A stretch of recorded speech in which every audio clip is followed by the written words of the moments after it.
السلام علیکم دوستوں، ہم پڑھ رہے ہیں نمر احمد کی کتاب مالا۔ آج اس کی ایپیسوڈ نمبر ہے 4۔ مجھے 2-3 دن کا گیپ آ جاتا ہے۔ اگر کہیں آپ کو سانس میرا پھولتا ہوا احساس ہو تو کائنڈلی اگنور کیا کریں، کیونکہ میں استھما پیشنٹ ہوں۔ تو سٹارٹ کرتے ہیں، چلیے سٹارٹ کرتے ہیں۔ کیف اگلی صبح فجر ہوتے ہی اسے لینے آ گیا تھا۔ پہلے اس نے مالا سے دوبارہ اس کا ٹیرس دیکھنے کی اجازت مانگی۔ چوکیدار اس نوجوان کو اوپر جاتے دیکھ کے گھورتا رہا، لیکن اس نے پرواہ نہیں کی۔ ہر طرف سے ٹیرس کا جائزہ لیا، پھر گھر کے لاک چیک کیے، کھڑکیوں کا جائزہ لیا۔ جب مطمئن ہوا تو نیچے آیا اور ان کا سفر شروع ہوا۔ وہ لانگ روڈ پر ڈرائیو نہیں کرتی تھی کیونکہ نہیں کر سکتی تھی، اس سے متلی ہوتی تھی، اس لیے وہ پچھلی سیٹ پہ کھڑکی سے سر ٹکا کے سونے کی کوشش کرنے لگی۔ چلنے سے قبل اس نے ماں کو میسج کر دیا تھا۔ اب ہر گھنٹے بعد ماں کا میسج آتا تھا، کہاں پہنچی ہو، خیریت سے سفر گزر رہا ہے۔ وہ مسکرا کے جواب دیتی اور فون رکھ کے آنکھیں موند لیتی۔ وہ بھی خاموشی سے ڈرائیو کر رہا تھا۔ کچھ لیں گی آپ؟ کیا مقام پہ اسٹیشن پہ کار اندر لے جاتے ہوئے کیف نے پوچھا۔ جواب نہیں آیا تو اس نے گردن موڑ کے دیکھا۔ وہ سر سیٹ کی پشت سے ٹکائے آنکھیں موندے ہوئے تھی، سر کا ترچھا پڑا ہوا تھا، ایک طرف سے کیچر سے نکلے بالوں نے آدھا چہرے کو ڈھانپ رکھا تھا۔ ساتھ سیٹ پہ ٹوکری میں ننھے ننھے پودے رکھے تھے۔ وہ واپس سیدھا ہو گیا، چہرے پہ اضطراب پھیلا، کرب سے آنکھیں بند کر لیں۔ اب بھی وقت تھا، وہ اس کو سب کچھ بتا سکتا تھا کہ وہ یہاں کیوں ہے، وہ اس کو کیسے دھوکہ دے رہا ہے۔ وہ یہ ڈیزرو نہیں کرتی تھی وہ اسے دھوکہ دے، اور اس میں اور زہیر میں فرق ہونا چاہیے۔ کیف نے آنکھیں کھولیں، ونڈ اسکرین کے پار دیکھا۔ دنیا ویسی ہی تھی جیسی اس کی آنکھیں بند کرنے سے پہلی تھی۔ آنکھیں بند کر لینے سے حقیقت نہیں بدل سکتی۔ اسے خاموشی سے صرف اپنا کردار ادا کرنا تھا۔ اسے اس لڑکی سے ہمدردی کرنے کی ضرورت نہیں تھی، اسے اپنے مسئلے حل کرنے تھے۔ وہ اس کو دھوکہ ضرور دے رہا ہے، لیکن ساتھ ہی وہ اس کی حفاظت بھی کرے گا۔ یوں حساب برابر ہو جائے گا۔ بس 2 ماہ وہ اس کی نوکری کرے گا اور پھر کہیں غائب ہو جائے گا۔ وہ اسے بھول جائے گی اور معاملہ دفن ہو جائے گا۔ بس 2 ماہ اور۔ کشمالہ کی کھڑکی کے شیشے پہ دستک ہوئی تو اس نے چونک کے آنکھیں کھولیں، پھر شیشہ نیچے کیا۔ کیف باہر کھڑا کافی کا کپ اس کی طرف بڑھائے ہوئے تھا۔ ریسٹ ایریا آ گیا، وہ خود سے بولی اور کپ تھام لیا۔ آنکھوں میں ابھی تک کچی نیند تھی۔ وہ گھوم کے واپس ڈرائیونگ سیٹ تک آیا، اپنی کافی اس نے کپ ہولڈر میں رکھی اور سیٹ بیلٹ پہننے لگا۔ ایک بات پوچھوں آپ سے؟ کار سٹارٹ کرتے ہوئے بولا۔ وہ کافی کے گھونٹ پڑتے ہوئے اسے سنے گئی۔ آپ کے پاس کوئی فیوچر پلان تو ہوگا، دوبارہ سے اپنا کام سیٹ کرنے کا پلان؟ تمہارا مطلب ہے کامیابی کا نیا پلان؟ وہ باہر دیکھتے ہوئے تلخی سے مسکرائی۔ اسکول سے یونیورسٹی تک، کتابوں سے انٹرنیٹ تک، سب یہی سکھاتے آئے ہیں کہ کامیاب کیسے ہونا ہے۔ کوئی یہ کیوں نہیں سکھاتا کہ ناکام کیسے ہونا ہے؟ جاب چلی جائے گی تو کیا کرو گے؟ کام میں نقصان ہوگا تو کیا کرو گے؟ صفر سے دوبارہ کیسے شروع کرو گے؟ سب ہمیں کامیابی کے لیے تیار کرتے ہیں، کوئی ہمیں ناکام ہونے کے لیے تیار کیوں نہیں کرتا؟ میرے خیال میں انسان کا ایکسیڈنٹ ایک دم سے نہیں ہوتا، پہلے نیئر مسز ہوتے ہیں تاکہ ہم سنبھل جائیں۔ ریڈ فلیگز نظر آتے ہیں، زہیر کے بارے میں بھی آپ کو نظر آئے ہوں گے، وہ ڈرائیو کرتے ہوئے سنجیدگی سے کہہ رہا تھا۔ کشمالہ نے سوچتی نظروں سے اس کے کندھے کی پشت کو دیکھا۔ کیا تمہیں قرضوں میں گھرنے سے پہلے ریڈ فلیگز نظر نہیں آئے تھے؟ طنز نہیں کر رہی، اس لیے پوچھ رہی ہوں کیونکہ تم بہت سمارٹ لگتے ہو۔ پھر اتنا نقصان کیسے کر لیا اپنا؟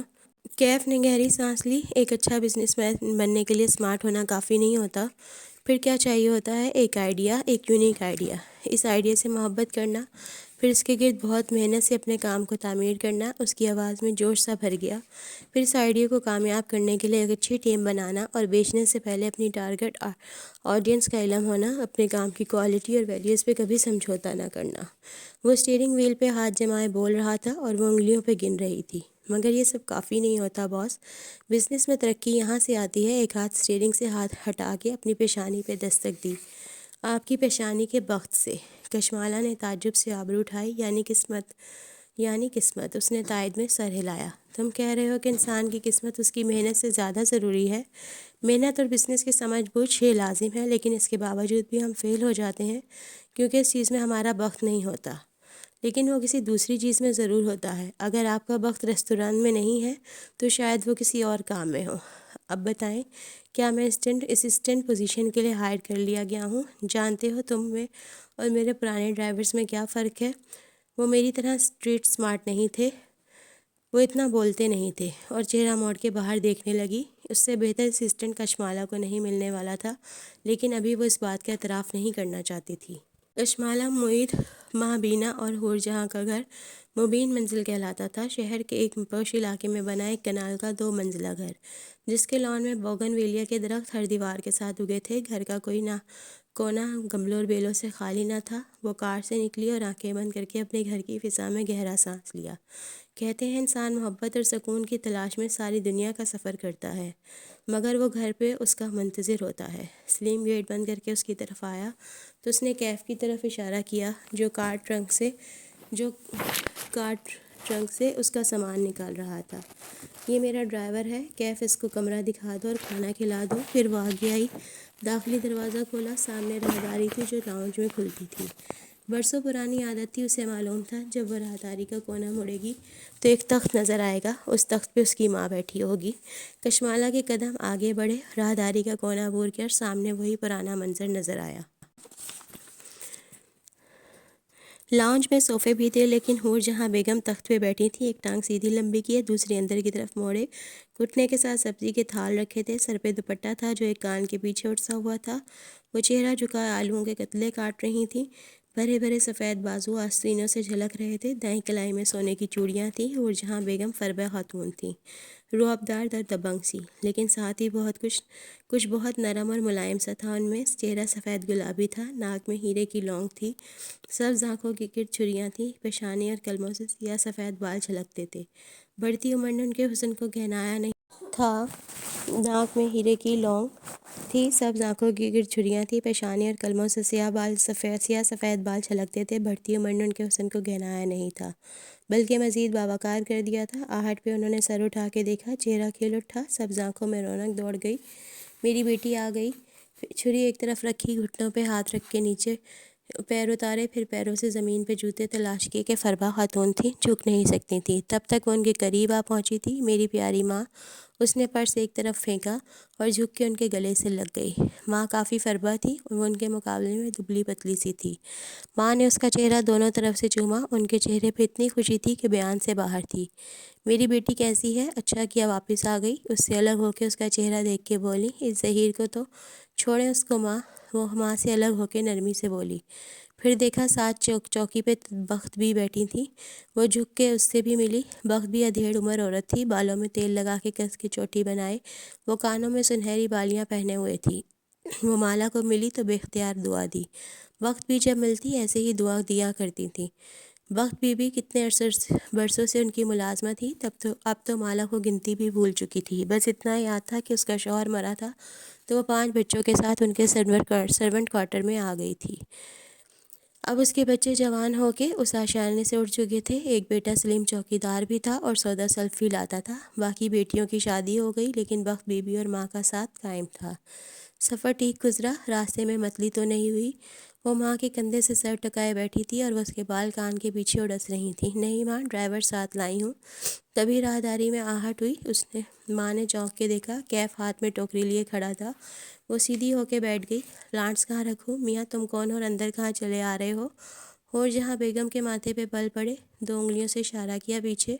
سوری، میں وہ اس حملے کے لیے تیار نہیں تھا۔ متذبذب سا چند قدم پیچھے ہوا۔ میں کیف جمال ہوں، کشمالہ بی بی کا ڈرائیور۔ تمہاری بیوی نے تمہیں نہیں بتایا کہ ڈرائیور گھروں کے اندر نہیں آتے؟ اور پیچھے وہ انگلیاں جھٹک کے کہا۔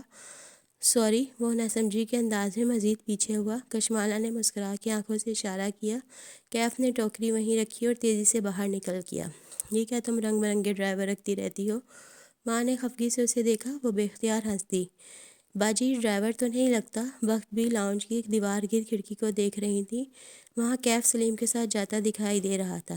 یہ میرا اسسٹنٹ بھی ہے ماں، بتایا تھا نا، نیا بزنس سٹارٹ کرنے لگی ہوں۔ ماں کی سبز آنکھوں میں افسوس سا ابھرا، تعصب سے سر ہلایا۔ کیا کرو گی اتنا پیسہ کما کے مالا؟ اور یہیں پہ ماں اور اس کا اختلاف شروع ہوتا تھا۔ ماں، یہ 21ویں صدی ہے، عورت صرف پیسے کے لیے کام نہیں کرتی، اسے اپنا بھی کچھ چاہیے ہوتا ہے تاکہ اس کی سینٹی برقرار رہے، وہ خود کو گھر کے چولہے میں ضائع نہ کرے۔ حور جہاں بیگم کی طرح ماں کے کان کے پاس شرارت سے جھکی، ان کی آنکھوں میں خفگی اتری۔ پرے بدتمیز، تمہیں لگتا ہے میں نے خود کو ضائع کیا؟ سر جھٹک کے چھری اٹھا لی اور آلو کے کھٹ کھٹ ٹکڑے کرنے لگی۔ اب پروٹوکول ختم تھا، مالا پرانی ہو چکی تھی، ماں اس سے زیادہ بچوں کو پروٹوکول دینے کی عادی نہیں تھیں۔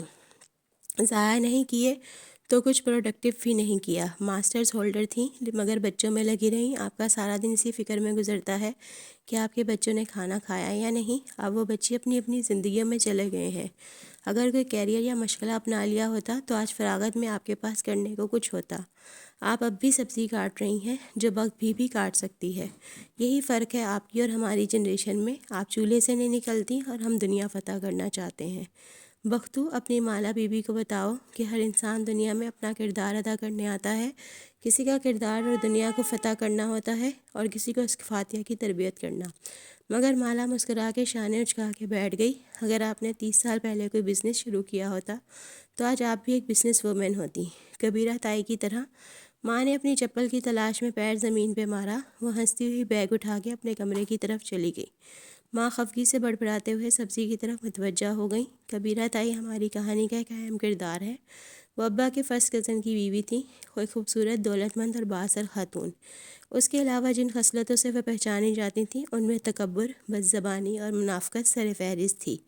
بھری محفلوں میں دوسروں کا تمسخر اڑانا تو لازم تھا، کسی کی بدصورتی تو کسی کی غربت کا مذاق۔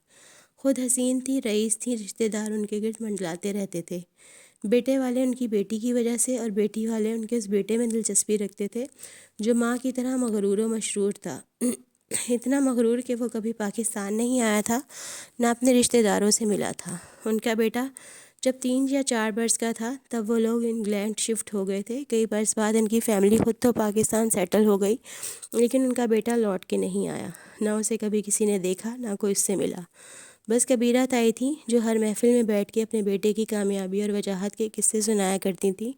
اپنے بیٹے پہ ان کو بہت مان تھا۔ ماہی کا کہنا تھا ان کا بیٹا بھی انہی کی طرح ہوگا، یعنی سائیکو کیس۔ کبیرہ تائی کو کوئی نفسیاتی عارضہ بھی تھا۔ وہ لوگوں کو اپنے گرد جمع کر کے تسکین محسوس کرتی تھیں۔ کسی بھی رشتہ دار کے گھر خوشی غمی ہوتی تو فوراً پہنچ جاتی۔ مہنگے گفٹس، بھاری سلامیاں، پھر اسی رشتہ دار کے گھر بیٹھ کے باقی خاندان کا مذاق اڑاتی۔ سارے خاندان میں اگر کبیرہ کی کسی سے نہیں بنتی تھی تو وہ حور جہاں بیگم تھی۔ ماں جب بیاہ کے اس خاندان میں آئیں تو کبیرہ نے ان کو بھی اپنی دولت سے دبانے کی کوشش کی، لیکن حور جہاں ان عورتوں میں سے نہیں تھی جن کی اپنی کوئی آواز نہیں ہوتی، یا وہ کسی دولت سے متاثر ہو کے اپنی آواز کھو دیتی ہیں۔ حور جہاں اپنے آپ میں کافی تھیں، حسین بھی تھیں اور پڑھی لکھی بھی۔ ان کو کسی قسم کا احساس کمتری نہیں تھا۔ پہلی دفعہ جب بھری محفل میں انہوں نے کبیرہ کو کسی کا تمسخر اڑاتے اور خاندان والوں کو مسکراتے سنتے دیکھا تو ٹوک دیا، دیکھو کبیرہ، سب کی صورتیں شکلیں اللہ نے بنائی ہیں، وہ جو خوبصورت ہیں ان کی خوبصورتی ہی ان کا امتحان ہوتا ہے، ایسے غرور نہ کیا کرو، اللہ کو یہ نہیں پسند۔ ایسا کئی موقعوں پہ ہوا، یہاں تک کہ ایک محفل میں جب کبیرہ اپنی نند کا ذکر کرتے ہوئے کچھ کہنے لگیں تو حور جہاں یہ کہتے ہوئے اٹھ گئیں کہ میں ایسی محفل میں نہیں بیٹھوں گی جہاں کسی کا مذاق اڑایا جائے، میں نے اللہ کو جواب دینا ہے۔ محفل میں دوسرے لوگ بھی دبی دبی آواز میں بولنے لگے۔ آہستہ آہستہ سب تتر بتر ہو گئے۔ وہ کبیرہ جس کے آگے سارا خاندان بچ جاتا تھا، اس کو 4 سدہ کے عام سے گھرانے کی ہاؤس وائف ٹوک کے اٹھ گئی تھی۔ کبیرہ بیگم کی ایسی توہین کسی نے کبھی نہیں کی تھی۔ معید کا کہنا تھا کہ اتنی بڑی بات نہیں تھی، لیکن کبیرہ تھوڑی سائیکو بھی تھی۔ ایسے لوگوں کو ہمیشہ ایک ولن کی تلاش ہوتی ہے جس کو وہ اپنی بے سکونی کے لیے الزام دے سکیں، اس لیے اس دن سے کبیرہ نے حور جہاں کے ساتھ بیعر باندھ لیا۔ ایسے چند واقعات اور بھی ہوئے۔ تب کبیرہ انگلینڈ میں رہتی تھی، وہاں بیٹھ کے بھی سارے پاکستان کی خبر رکھتی، سال میں 3-4 چکر بھی لگا لیتی۔ انہوں نے خاندان میں مشہور کرنا شروع کر دیا تھا کہ حور جہاں اس سے جلتی ہے۔ ایک دو الزام بھی لگائے ماں پر۔ کوئی 9-10 سال پرانی بات ہے جب کبیرہ اور ماں کا اسی طرح ایک محفل میں پھر سے ٹاکرا ہو گیا۔ کبیرہ نے کسی کی بے عزتی کی اور ماں نے سب کے سامنے اس غریب رشتہ دار کی سائڈ لی۔ اس دن کے بعد کبیرہ اور ماں کی بول چال ختم ہو گئی۔ دوبارہ محفلوں میں ایک دوسرے کو جب بھی دیکھا، ماں پھر بھی سلام کہہ دیتی، لیکن کبیرہ گھمنڈ اور نفرت سے سر موڑ کے گزر جاتی، جیسے سنا ہی نہیں۔ ماں کو منع کرتی تھی، وہ جواب نہیں دیتی تو آپ کیوں سلام کرتی ہیں؟ لیکن ماں بڑے ہی سکون سے کہتی کہ دیکھو اللہ نے ہم پہ سلام فرض کیا ہے، بیٹھ کے گپے مارنا فرض نہیں کیا، میں بس اتنا کر رہی ہوں جتنا میرے اوپر فرض ہے۔ اب اتنے برس ہو گئے تھے، کبیرہ پاکستان واپس آ گئیں، لیکن دونوں کے تعلقات بحال نہیں ہوئے تھے۔ کبیرہ کا نام اب ان کے لیے ایک مذاق تھا۔ مالا ماں کو تنگ کرنے کے لیے اس کا نام لیتی، ماہی کو جب کسی انسان کو شدید برا کہنا ہوتا تو اس کو کبیرہ سے ملا دیتی، اور رہا محیط تو جب اس کی ماہی سے لڑائی ہوتی تو وہ کہتا پہلے زمانے میں میل ہوتی تھی اب ای میل ہوتی ہے، ایسے ہی پہلے زمانے میں کبیرہ تھی اور اب ای کبیرہ ہوتی ہے، اور وہ تم ہو ماہی۔ وہ فریش ہو کے کمرے سے نکلی تو محیط کچن کے دروازے پہ کھڑا تھا، ہاتھ میں سیب پکڑے کھڑا کھا رہا تھا۔ اسے دیکھ کے ہنس دیا۔ پھر کیسا مذاق کیا ظہیر نے آپ کے ساتھ؟ وہ قریب آیا اور بند مٹھی اس کی طرف بڑھائی۔ مالا نے ہنس کے اپنی بند مٹھی اس کی مٹھی سے ٹکرائی۔ بدتمیز، پھر سر سے پیر تک محیط کو دیکھا۔ اپنی سناؤ، ماں کو ٹائم دیتے ہو یا فون پہ اپنی دوسری ماں کے ساتھ لگے رہتے ہو؟ وہ جنیب کیا، میری ماں اس وقت صرف جنرل سرجری ہے، اوکے۔ محیط نکلتے ہوئے قد کا نوجوان تھا، کلین شیو، ماتھے پہ کٹے ہوئے بال، ماہی جیسی بھوری آنکھیں، چہرے پہ ہر وقت سجی مسکراہٹ اور کانوں میں ہینڈز فری۔ وہ جنرل سرجری میں ٹریننگ کر رہا تھا۔ گھر اس کے لیے ہوٹل کی طرح تھا جہاں وہ صرف سونے آتا تھا۔ یہ باہر تمہارا ڈرائیور ہے؟ محیط نے سیب کی بائٹ لیتے ہوئے سرسری سا پوچھا۔ اف، یہ سوال کیا تھا؟ اگر کیف جمال یونیفارم پہن لیتا یا اتنا خوش شکل نہ ہوتا۔ ایک تو سب کو میرے ڈرائیور سے کیا مسئلہ ہے؟ وہ چڑی نہیں تھی، نہ اسے غصہ آیا، بس اس تکرار سے تھک گئی تھی۔ مسئلہ نہیں ہے بابا، میں تو کہتا ہوں مجھے بھی اپنا ڈرائیور رکھ لو، بڑا اسکوپ ہے اس کام کا۔ وہ سیب کھاتے ہوئے آگے بڑھ گیا۔ اس کے پاس گھر والوں کے لیے بس اتنا سا ہی وقت ہوتا تھا۔ وہ واپس کمرے میں آ گئی کیونکہ لاؤنج میں بیٹھی ماں اور بخت بی کی سرگوشیاں صاف سنائی دے رہی تھیں۔ باجی، مالا بی بی کی شادی کر دیں، پہلے تو ان کے سر پہ ریسٹورنٹ سوار ہوتا تھا، شکر ہے وہ قصہ ختم ہوا۔ اسے ہنسی آ گئی۔ بخت بی کو اس کی ٹریجڈی میں بھی امید کی کرن نظر آئی تھی۔ تمہاری مالا بی بی ہی نہیں مانتی، ورنہ خاندان میں کس نے رشتہ نہیں مانگا؟ حسن بھی آزمائش ہے بخت بی بی۔ مالا مسکراتے ہوئے کمرے میں آ گئی۔ اسے اس ذکر کی اتنی عادت تھی کہ اب فرق نہیں پڑتا تھا۔ یہ نہیں تھا کہ اسے کسی حسین ترین مرد سے شادی کرنی تھی، نہیں، بس وہ ذہین ہے، اس کے کام کو سپورٹ کرے، کم از کم وہ ویسا ہو جیسی وہ خود ہے، اور یہ ساری خوبیاں اس کے رشتہ داروں کے بیٹوں میں ایک ساتھ نہیں تھیں۔ کھڑکی کے پردے ہٹائے تو لان نظر آیا۔ کیف گیٹ کے ساتھ بنے گارڈ روم کے باہر کرسی ڈالے گود میں لیپ ٹاپ رکھے بیٹھا تھا۔